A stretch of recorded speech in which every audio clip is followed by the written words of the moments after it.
क्योंकि मैं तो सुनी सुनी कहता हूँ ये बातें, कभी पेपर आदि में देख लेता हूँ। आप लोग तो संसार में रहते हैं, शेयर करना, कहीं गलत हो तो आपको बोलने की छूट है। क्या ऐसा हो रहा है कि नहीं? कितनी नारियां हैं जो अपने पति से परेशान हैं, जो शादी करके पश्चाताप कर रही हैं, जो ये सोच रही हैं कि इससे अच्छा तो मर जाना ठीक है। होंगी दुनिया में रानियां ऐसे कि नहीं? ऐसे पुरुष होंगे कि नहीं जिन्होंने शादी की है, बहू लाए हैं घर में सुख के लिए, घर नरक हो गया है। शादी किस लिए की थी महानुभाव? शेयर करना घर को, और घर क्या बन गया? नरक बन गया, तहस नहस बन गया। ऐसा क्यों होता है? एक माँ अपने बेटे की शादी करके कितना खर्च करती है। कितनी माताएं आती हैं जो महाराज मेरे बेटे की शादी हो जाए, कुछ नहीं चाहिए, मैं शांति से मर जाऊंगी। मैंने कहा इतनी चाहत बहू लाने की? खूब खर्च करते हैं, लुटाता है पैसा, बाजे वालों को बुलाता है, लाखों बाजे वालों को देता है, शादी का ठाट बाट आपको पता है। यानी वो बहू को कितने आनंद के साथ बुला रही है। ये क्या हो गया? साल भर के बाद वही सासू को डायन कहती है। ऐसा क्यों होता है? किसके लिए लिया था? वो फोटो का एल्बम देखो, वो शादी का पूरा भाई का वीडियो देखो, नाच रहा था। उस माँ का चेहरा देखो, बेटे की शादी पर उसका चेहरा कितना खिला हुआ था। घर घर में दिवाली हो रही थी। ये साल भर बाद वही सासू कहती है बहू नहीं आई है, डायन आई है। खा गई मेरे बेटे को, खा गई मेरी कुल की मर्यादा को, सब कुछ खत्म कर दिया। ऐसा क्यों होता है? सुख के लिए किया ये दुख का पहाड़ क्यों? स्वर्ग के लिए किया घर नरक क्यों बन गया? दोनों पक्षों की बोल रहा हूं। उधर बेटी ने भेजा था, बाप ने बेटी को, कि बेटी ससुराल में जाके सुखी रहेगी। वो एक कोई गाना गाते हो ना तुम, बाबुल की दुआएं लेती जा तुझको सुखी संसार मिले। बाबुल है ना पिता, कितनी उम्मीदों से भेजता है पिता अपनी बिटिया को, कितनी उम्मीदों से भेजता है, जा मेरी बेटी सुखी रहे। और क्या हो गया साल भर बाद कि बेटी का तंदूरी कांड बन गया। बेटी को आग लगा दी गई, बेटी को इतनी ताड़ना दी गई कि बेटी ने सुसाइड कर लिया। क्या उम्मीदों से भेजा था? ऐसा क्यों होता है? ये प्रश्न है, ये यक्ष प्रश्न है, सदा से हर व्यक्ति के दिमाग में उठते आए हैं, लेकिन समाधान की तरफ किसी को सोचने का समय नहीं है।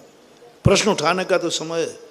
आप एक ही बात तो कहेंगे महाराज ऐसा क्यों हुआ? मैंने तो ऐसे के लिए शादी नहीं की थी, मैंने तो रिश्तेदारों को इसके लिए तो नहीं बनाया था। ऐसा क्यों हुआ? मैंने धन इसलिए थोड़ी कमाया था कि सारा परिवार मर जाए। मैंने गाड़ी इसलिए थोड़ी थी कि गाड़ी का एक्सीडेंट हो जाए। ऐसा क्यों होता है? ये प्रश्न हर व्यक्ति उठा रहा है, हर व्यक्ति के मन में, लेकिन कोई इसका उत्तर देने को तैयार नहीं। महानुभाव, प्रश्न उठाने से कुछ नहीं होगा। प्रश्न तो मूर्ख भी उठा लेता है, प्रश्न तो कोई भी उठा सकता है, लेकिन उसका समाधान ज्ञानी ही खोज पाएगा। समाधान खोजो तो बात बने। उसी समाधान के लिए मैं 2-3 दिन से डिस्कशन कर रहा हूं। कल क्या कहा था? अपनी मेहनत की कमाई से कभी पाप मत करना। अपना वेतन जो मिलता है और वेतन से कभी पाप मत करना। खुद का अभिशाप, खुद का अभिशाप। कहीं ऐसा ना हो जाए तुम्हारा पसीना तुम्हारे लिए अभिशाप दे दे। तुमने 5 घंटे ड्यूटी की है, 8 घंटे ड्यूटी की है, सबको छोड़कर, परिवार छोड़कर, अपना सुख छोड़कर, सबको छोड़कर आप लोग नौकरी कैसे करते हैं मैं शायद बखान नहीं कर पाऊँगा। आप लोगों को फीलिंग है जब आपको नौकरी पे जाना पड़ता है आप अपने कितना मन को मारते हैं, कितना मन को मारते हैं। एक सैनिक को जब मैंने पूछा कि तुम घर छोड़ करके जब सैनिक के लिए जाते हो और युद्ध होते उस समय क्या होते, बोले महाराज मत पूछो क्या होता है। मौत दिखती है, यमराज सामने खड़ा हुआ दिखता है। हर सैनिक में भर्ती होते समय हर माँ ये मानती है किसी भी समय इसकी मौत आ सकती है। फिर मैंने एक बार सैनिकों को उपदेश दिया था, मैंने कि वो दिन याद करो जिस दिन तुम सेना में भर्ती थे और सेना की ड्रेस पहनकर जाने लगे थे, उस समय तुम्हारी माँ का चेहरा कैसा था। माँ के आंसू देखो, पूछो माँ क्यों रो रही हो। बेटा तू उस नौकरी पे जा रहा है जिस पर भरोसा नहीं कि तू लौट के। तुम्हारी पत्नी का चेहरा देखो, तुम्हारे बच्चों का चेहरा याद करो। उन सबको रोते हुए, सबकी हालत बिगाड़ते हुए तुम नौकरी पे चले आए। तुम्हारी सैनिक की नौकरी कितनी कितनी खतरनाक है। नौकरी के साथ मौत का पैगाम साथ में है। किसी भी समय दुश्मन वार कर सकता है। दुश्मन के वार करने का कोई मुहूर्त नहीं होता। सैनिक की मौत का कोई मुहूर्त नहीं होता। कब किस समय कौन सी गोली सीने में पार कर जाए कुछ नहीं।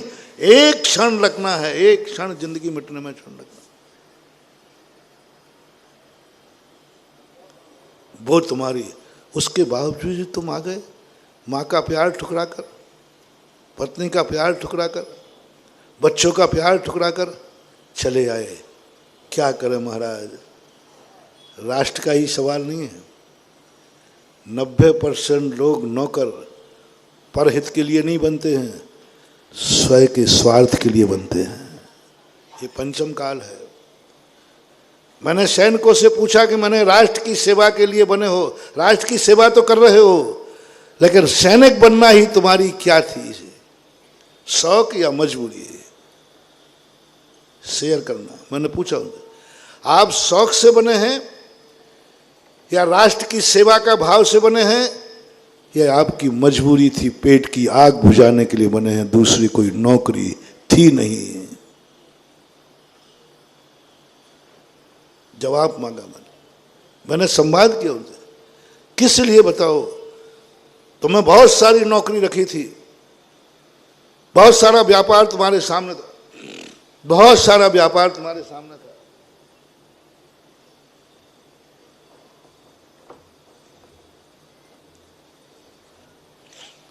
करोड़ों अरबों रुपये से आप खेलते यदि आप व्यापारी होते तो।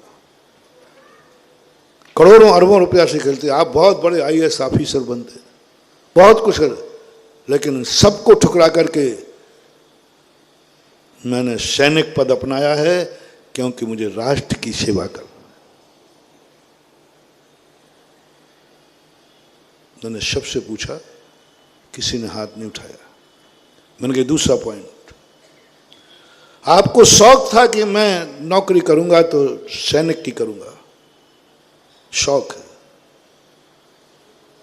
कुछ लोगों ने हाथ उठाया, मुझसे 3-4 लोगों ने हाथ उठाया। मैंने कहा शेष लोगों को किस में डालूं?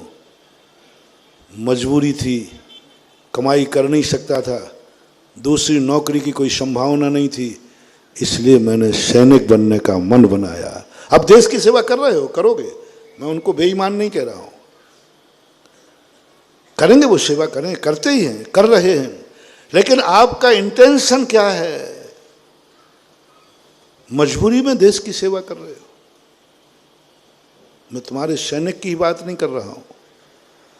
हमारे यहाँ महावीर स्वामी ने अपने मुनि से पूछा, किस लिए मुनि बन रहे हो आप? किस लिए बन रहे हो? इसलिए बन रहे हो कि तुम संसार के लायक नहीं हो। तुम कमा नहीं सकते, तुम कोई नौकरी नहीं कर सकते, तुम व्यापार नहीं कर सकते, इसलिए तुमने सोचा कि चलो बाबा जी बन जाए। मूड मुड़ाए 3 गुण, सिर की मिट गई खाज, खाने को लड्डू मिले और